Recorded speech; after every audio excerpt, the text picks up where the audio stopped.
I got in this thing, it wasn't just for me.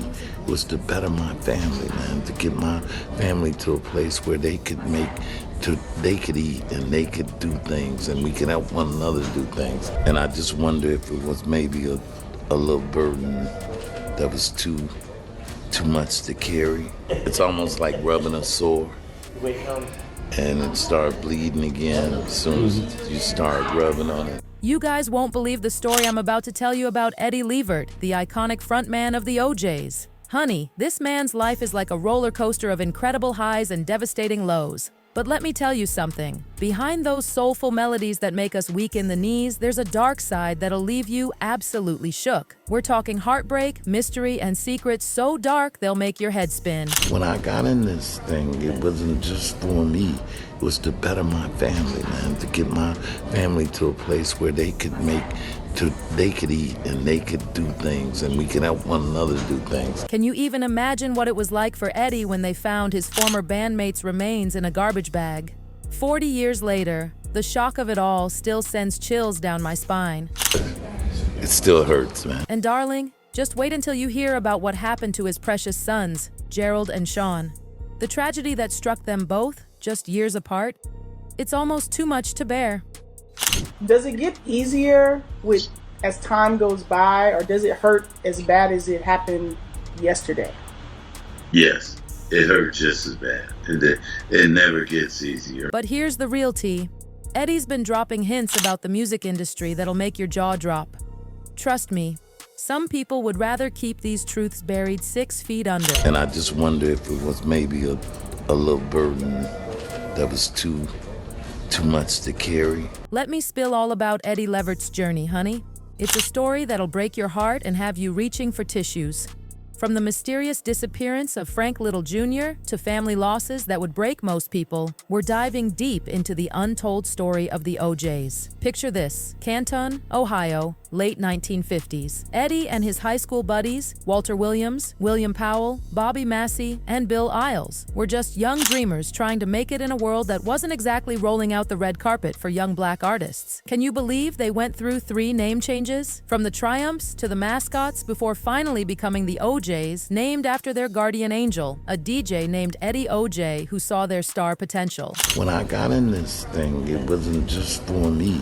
It was to better my family, man, to get my family to a place where they could eat and they could do things and we could help one another do things. Let me tell you something. Behind all that glamour, these boys were struggling. And I mean struggling. The money situation? Honey, it was beyond tight. You wouldn't believe what these talented men had to face. Even with voices that could make angels weep, the OJs hit wall after wall in an industry that treated black artists like second-class citizens. And don't even get me started on those shady managers and record labels. The contracts they signed? Pure highway robbery. While everyone else was getting rich off their talent, these boys were barely making ends meet. But hold on to your seats, because we're about to dive into one of the darkest chapters of their story. The 1970s brought a mystery that would haunt them for decades. Their guitarist, Frank Little Jr., just vanished. Poof! Gone without a trace. Frank wasn't just any band member. He was family, honey. He helped shape their early sound, brought something special to the group. But his time with the OJs was cut tragically short, leaving everyone with more questions than answers. For years, people whispered about Frank's disappearance. Where did he go? What happened? Nobody seemed to know anything, or maybe they weren't talking. His story became this dark cloud hanging over the band's success, like a shadow they couldn't shake. Then, in Twinsburg, Ohio, something absolutely horrifying happened. Let me set the scene. February 1982. Some workers at a machine shop are going about their day when they stumble upon what they think is an animal skull. But honey, what they found was far more disturbing. The Akron Beacon-Journal reported the whole shocking discovery. It wasn't just a skull, it was human remains in a plastic garbage bag. This mystery baffled police for decades. Human remains of a man found in a garbage bag. The forensics team pieced together what they could. A black male, somewhere between 20 and 35 years old, about 5 feet 6 inches tall, with a curved spine. They figured the poor soul had been there for 2 to 4 years before anyone found him. Can you imagine? Just lying there, forgotten? The police tried everything. Press conferences, flyers, you name it. But nothing. Not a single lead panned out. Fast forward to 2009, they reopened the case with all this fancy new forensic science. Still nothing. By 2019, Detective Eric Hendershot knew time was running out. Then he got this brilliant idea. You know how they caught the Golden State Killer? Same thing. He reached out to this amazing group called the DNA Doe Project. These DNA wizards worked their magic, building family trees until they found a connection to the surname Little. That led them to Margaret O'Sullivan in Cleveland, who remembered her cousin Frank, the one who disappeared all those years ago. With DNA from Frank's brother in Georgia, they finally had their answer. The remains belonged to Frank Frankie Little Jr.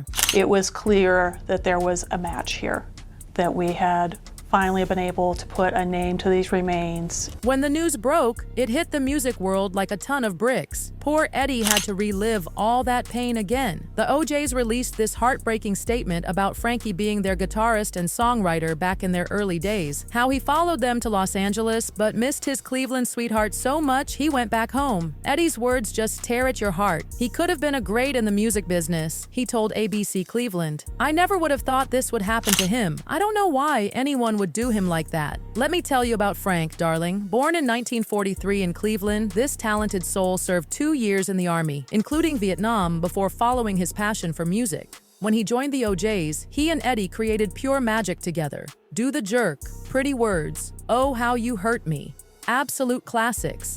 This time I can't hide it from my friends. Now, when the OJs headed west to chase their California dreams, Frank chose love over fame and went back to Cleveland. That decision, it changed everything. The last anyone saw Frank was in the mid-1970s in Cleveland. Then, silence. The police ruled it a homicide, but the monster behind it, still out there somewhere. At least his family finally has some closure, though Margaret O'Sullivan says that hardly makes up for losing someone so brutally. But let me tell you something. Even with Frank's disappearance weighing heavy on their hearts, Eddie and the OJs kept pushing forward. They became legends, honey, but that success, it didn't come easy. Those early years were a hustle, singing covers anywhere that would have them, fighting for every single opportunity. The 1960s saw them signing with King Records, releasing songs like Lonely Drifter.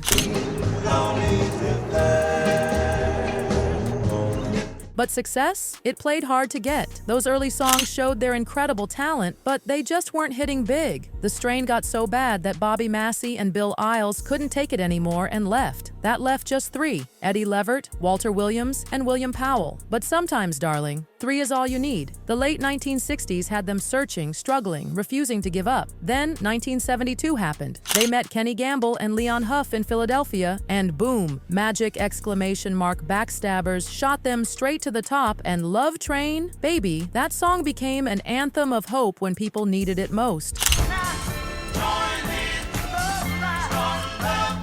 The OJs had finally arrived, but the cost of success was steep. Fame brought not only adoration, but also intense pressure, internal conflicts, and personal sacrifices. But success came with a price tag that would make your heart break. The pressure was intense, and the conflicts, devastating. Then, in the mid-1970s, tragedy struck again. William Powell, their beloved founding member, started feeling off. While they were topping charts, he was fighting fatigue and pain that wouldn't quit. 1975 brought the worst news: colon cancer. Powell tried to keep performing, bless his heart, but by 1976, he just couldn't do it anymore. Sammy Strain stepped in, but losing Powell, that left a hole nothing could fill. When he passed on May 26, 1977, at just 35 years old, the music world lost a giant. The hits kept coming when Walter Williams faced his own health crisis in 2009. Spinal stenosis, a condition that threatened to take away everything he lived for. But Walter, he's a fighter. There was no meds that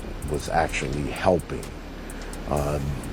Different methods were tried with steroids like prednisone and Motrin. Bless his heart, Walter had to take a break in 2010 to focus on healing. With his bandmates and fans rallying behind him, he pushed through physical therapy and treatments. By 2012, he was back on stage. Modified performances, yes, but still bringing that signature OJ's magic. But darling, let me tell you about Eddie. His story will absolutely break your heart. Born June 16, 1942, in Bessemer, Alabama, this precious soul moved to Canton, Ohio at 6 years old. That's where his love affair with music began. Church choir, school plays, gospel radio, anywhere he could share that magnificent voice of his. Can you believe it all started in high school? Eddie and his friends, Walter Williams, William Powell, Bobby Massey, and Bill Isles, formed the Triumphs. They played everywhere in Canton, sock hops, opening acts, you name it. Then came their big break at King Records. The president, Sid Nathan, took one look at them and signed them right there. Changed their name to the Mascots, and honey, the rest is history. By 1969, they'd become the OJs and signed with Philadelphia International Records. Talk about a match made in heaven. Later, with EMI Manhattan Records, Eddie and Walter started writing and producing their own hits. Let Me Touch You climbed to number 3 on the R&B charts, and Loving You straight to number 1 in 1987.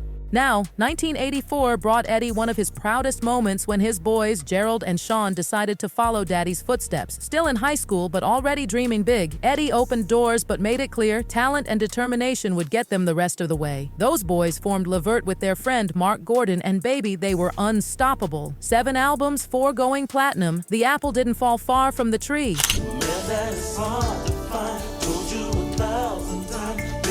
Oh, and when Eddie and Gerald collaborated, pure magic. Their 1992 duet Baby Hold On To Me went straight to number 1 on the R&B charts. Then in 95, they blessed us with the Father and Son album.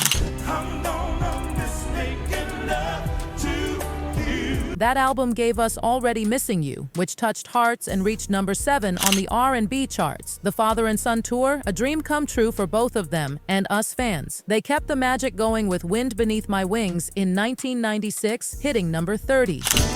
Did you ever know that you're my hero? But then, darling, tragedy struck in the cruelest way possible. In 2006, Gerald, sweet, talented Gerald, passed away at just 40 years old from prescription medication complications. And before the family could even begin to heal, 2 years later, Sean was gone too. He died in jail, where he was being held for unpaid child support. A medical emergency, they called it. But honey, there were so many questions about the care he received behind those walls. You should hear Eddie talk about his loss. It'll bring tears to your eyes. In a 2011 interview with Cleveland, he said something that just breaks your heart.